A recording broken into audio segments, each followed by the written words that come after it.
St.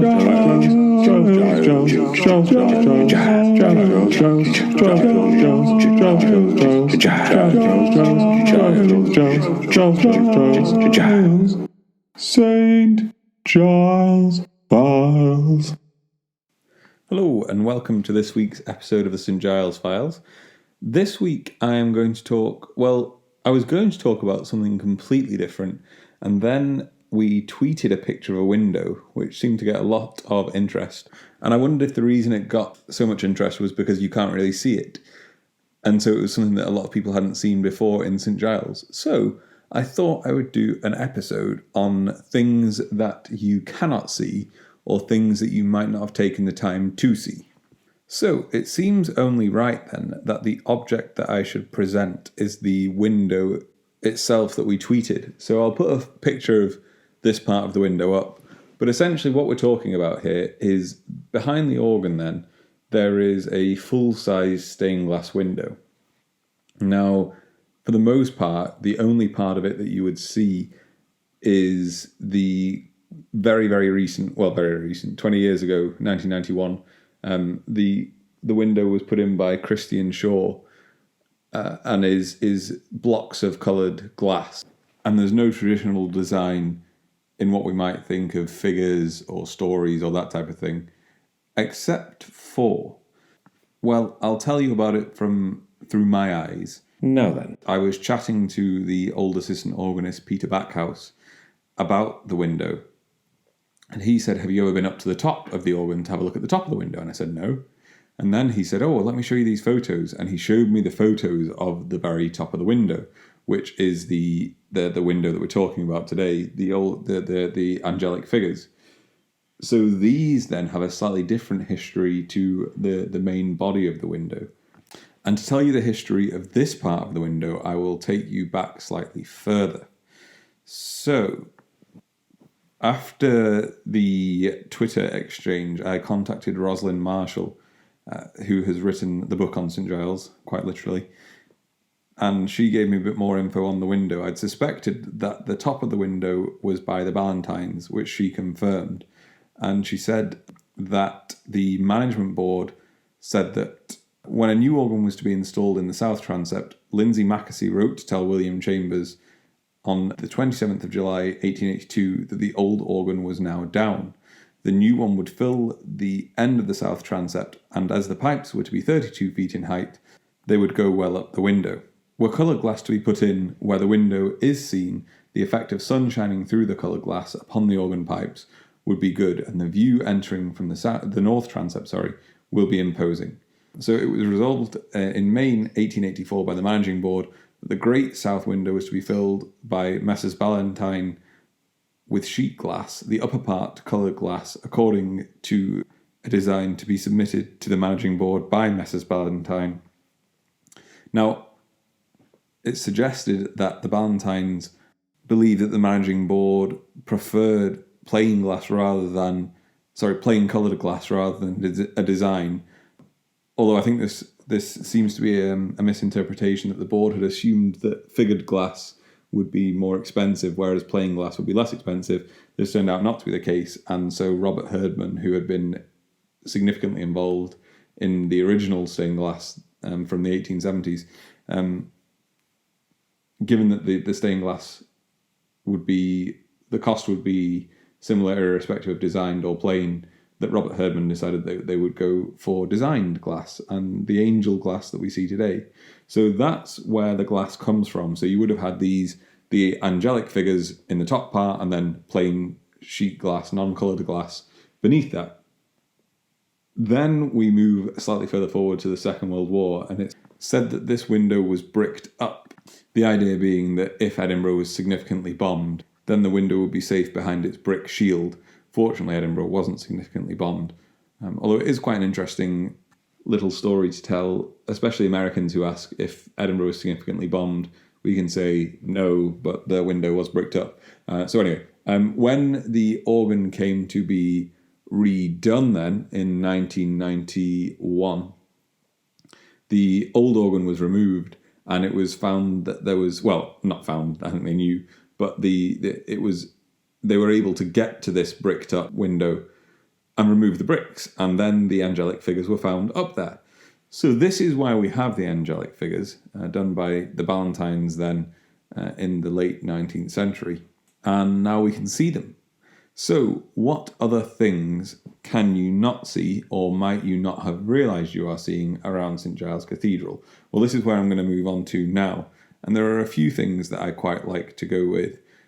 The first thing will stick with stained glass, and the only medieval glass in St Giles.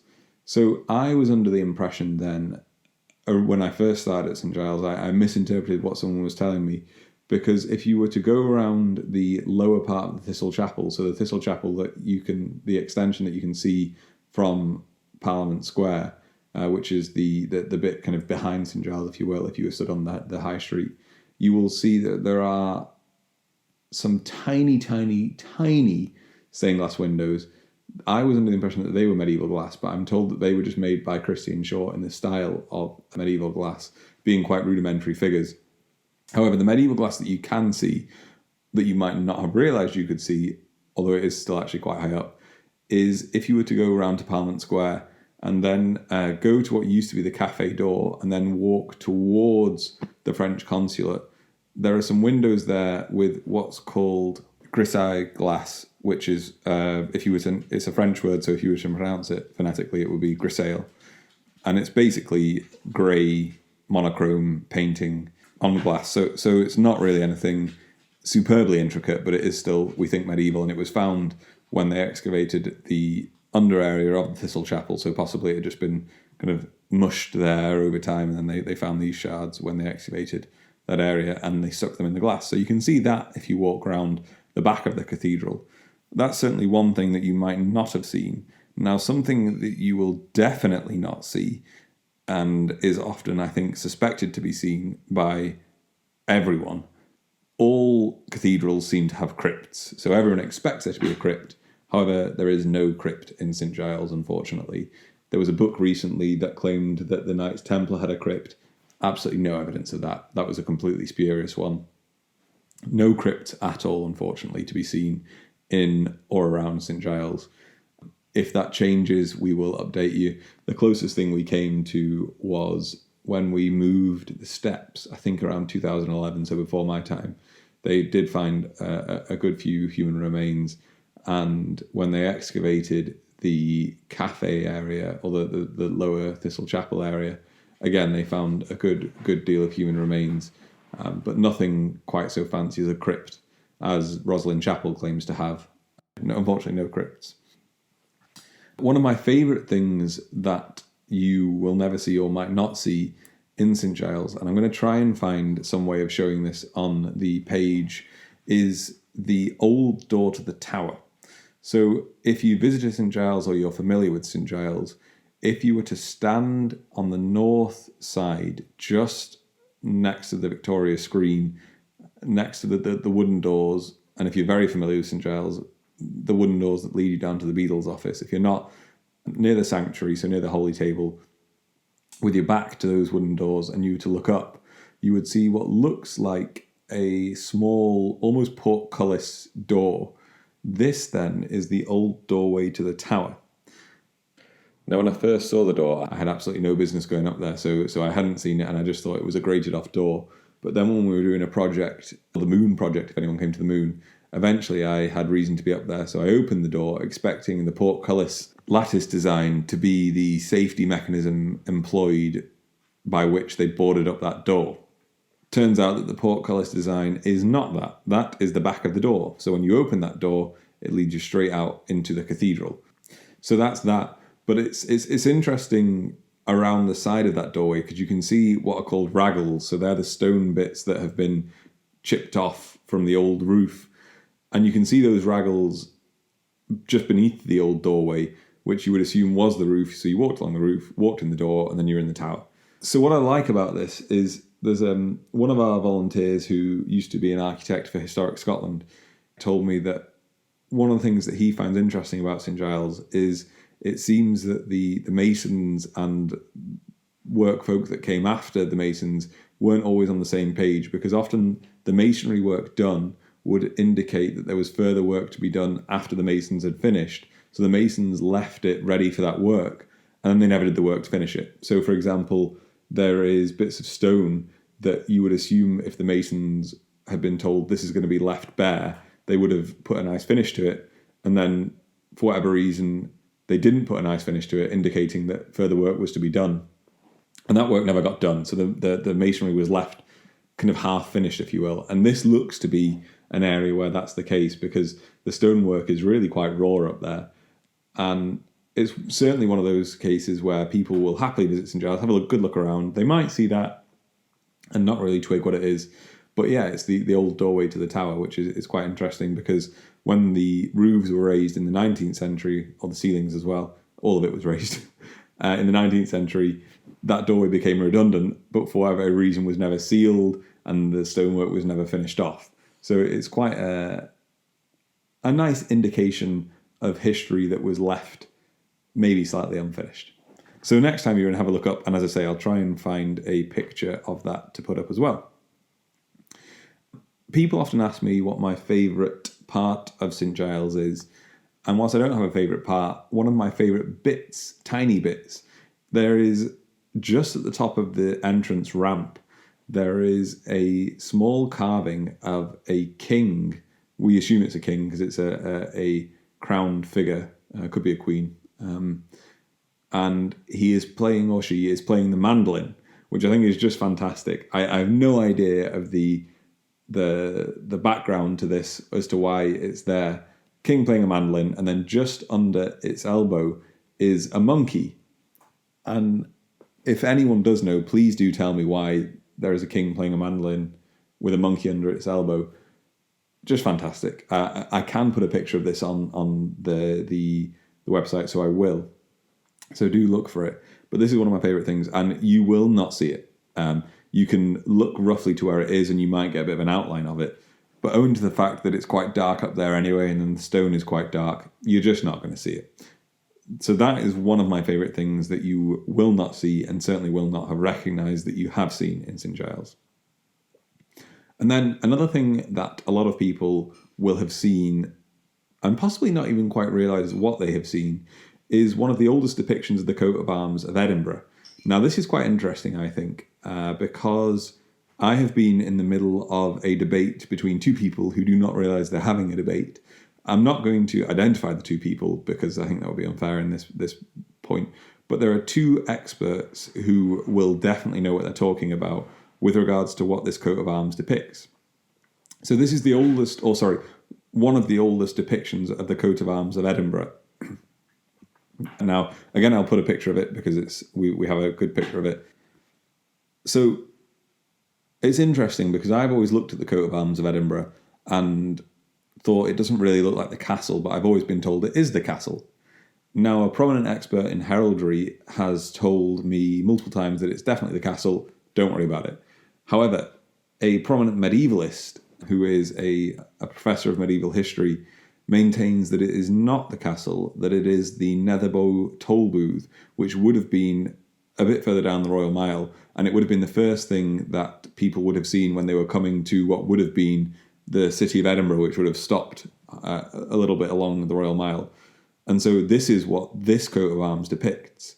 Now, neither of these people has spoken to each other about this, I would assume, or maybe they have and I'm unaware of it. But I think they are both probably right, and here's why. I think our coat of arms, which is one of the oldest of the Edinburgh coat of arms in existence, I think that does depict the Netherbow toll booth. However, over time, with the castle becoming more prominent and the Netherbow toll booth itself being demolished, not destroyed, I think now it probably does depict the castle, because I don't think things have to stay the same and depict one thing all the time. So whilst it might have depicted something else at one point, now it depicts the castle. So both of them are right, just for different reasons. You will see, I think, there's a difference between the thing that I'll put online, and maybe I'll put I'll try and find, well, it shouldn't be hard, a picture of the modern coat of arms of Edinburgh, and you'll be able to see the difference, I think, between what could be a toll booth and then what is the coat of arms as you see it today. So that's something that you will have seen in the cathedral, but you might not have realised the significance of it. And then the final thing that I want to talk about is the tower and the carvings in the tower. So this is something that you will not have seen. Unfortunately, we're not allowed to admit members of the public into the tower itself, where I'm talking about. People can go into the clock tower section, but not the lower clock tower, because it's just not safe. Too many bits of wood at head height that people would be banging into, and bits of metal at shin height that you'd be tripping over. But there are loads and loads of carvings from different workmen over the period of St Giles history. And it's interesting because when I've been up there with colleagues or people that we need to get up there, I'll often point them out and they'll say, oh, that's great. Oh, look at that. That's fantastic. And it's the oldest ones we think are the back end of the 18th century. So the oldest one I've found is 1779. And they range right up to the present day. And it's quite interesting when you point one out from the present day and people go, oh, that's a shame. And I always think, I agree with you on an intuitive level. However, at some point, the original carvings, sorry, not the original carvings, the 1779 carvings, for example, were brand new. And just because they are older, they somehow have gained legitimacy. Now, intuitively, I feel the same. The new carving, oh, it's a shame they've done that. But if we have to create history for tomorrow, we have to create it today. So we can't just say, 200 years from now, they can't just say, oh, there's that 1779 carving, and then nothing. So I suppose we have to accept our contemporary graffitiists, if you will. Sorry, I'm calling them carvings. I suppose they're technically graffiti. We have to accept today's graffitiists because they're creating the history for tomorrow. As long as they don't do anything gaudy and they keep in the same style, I think. Although I suppose if gaudy is the style today. No. Yeah, nice small graffiti, SP 2020, probably fine, but then nothing too outrageous, because I think it's nice to say that we've got the history of today as well as the history of yesterday for the folk of tomorrow. Of course, I'm saying this on the proviso that no one's significantly damaging the timber up there. But I think the point being, we can't say that the graffiti from 300 years ago is fantastic and wonderful and, ooh, isn't it great? And then turn around and say, oh, the graffiti from 20 years ago, that's a shame that someone's done that, because they are the same thing. And that leads me on to the topic that I want to push out the discussion today, which is something we deal with quite a lot at St Giles, and that's the legitimacy of history as it ages. So it seems to me, and the easiest way I think for me to frame this is often the American view of history, where someone from America will come and they say, oh, this is great, we don't have history this old in America. And I always say, just because it's old doesn't mean it's good. And the way I always tell this story, and so sorry if you've heard me tell this story before, but I was once at a car boot sale, and a fella presented me with a photo album. It was a proper printed photo album, sorry, it wasn't a homemade photo album, proper printed photo album. And he said, this is only £1. And I said, oh, okay. And he said, it's from 1940, only £1, isn't that great?